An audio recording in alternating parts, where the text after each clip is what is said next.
প্রধানমন্ত্রী নরেন্দ্র মোদীর বার্তা নিয়ে ঘরে ঘরে কল্যাণী রায়। এই সময়ের মধ্যে গোটা রাজ্য জুড়ে বিজেপি দলের উদ্যোগে লাভার্থীদের সাথে যোগাযোগ স্থাপনের জন্য বিশেষ সম্পর্ক অভিযান চলছে।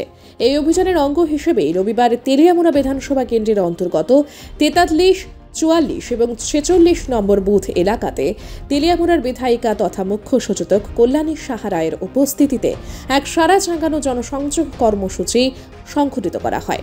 এই কর্মসূচিতে বেরিয়ে বিধায়িকা সহ অন্যান্য কার্যকর্তারা এবং নেতৃত্বরা সাধারণ মানুষের সাথে বিভিন্ন বিষয়ে কথা বলার পাশাপাশি বর্তমান সরকারের আমলে কি কি সুযোগ সুবিধা পেয়েছে বা তারা কি চায় এই সমস্ত বিষয়গুলি নিয়ে ব্যাপক আলোচনা করেন বলেই জানা গেছে।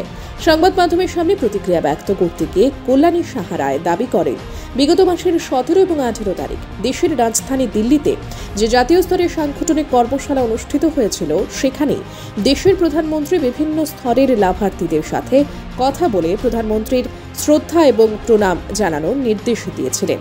সেই নির্দেশ মোতাবেকই আজকের এই কর্মসূচি। রিপোর্ট সুবার্তা।